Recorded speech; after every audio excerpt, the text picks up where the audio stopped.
ঢিলেমি নয়, প্রযুক্তিগত সমস্যার কারণেই সময় মতন তেজাস যুদ্ধবিমান সরবরাহ করতে পারেনি, এমনই জানালো রাষ্ট্রায়ত্ত সংস্থা হিন্দুস্তান অ্যারোনটিক্স লিমিটেড।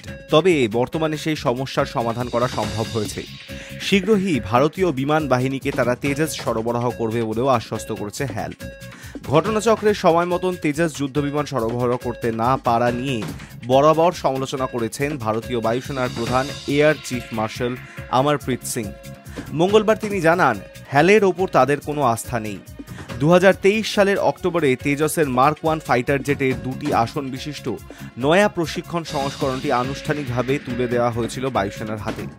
প্রাথমিকভাবে বেঙ্গালুরুর সংস্থা হ্যালকে 40টি যুদ্ধবিমানের বরাত দেয়। পরে 83 তেজাস কেনার জন্য হ্যালকে বরাত দেওয়া হয়েছে, কিন্তু প্রথম বরাতে যুদ্ধবিমানের সবকটি এখনো পাওয়া যায়নি। তা নিয়ে অসন্তোষ প্রকাশ করেন বায়ুসেনার প্রধান। মঙ্গলবার বেঙ্গালুরুর ইয়ালেহাঙ্কা বায়ুসেনা ঘাঁটিতে অ্যারো ইন্ডিয়া 2025-এ যোগ দিতে গিয়ে তিনি বলেন, এই মুহূর্তে হ্যালের ওপর আমাদের আস্থা নেই।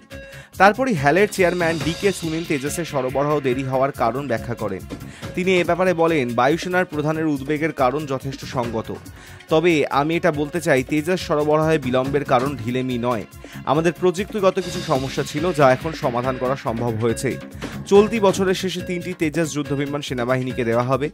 আগামী 3 বছরের মধ্যে বরাত অনুযায়ী সব যুদ্ধবিমান সরবরাহ করে দেওয়া হবে বলেও জানান হ্যালের চেয়ারম্যান। প্রসঙ্গত, ভারতীয় প্রযুক্তিতে তৈরি হালকা ওজনের মাল্টি রোল সুপারসনিক যুদ্ধবিমান তেজাস নানা ধরনের ক্ষেপণাস্ত্র নিক্ষেপ করতে সক্ষম। এর 65%-এরও বেশি যন্ত্রাংশ ও সরঞ্জাম ভারতীয় সংস্থাগুলি তৈরি করে।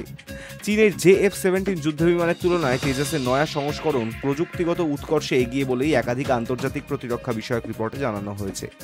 High news network.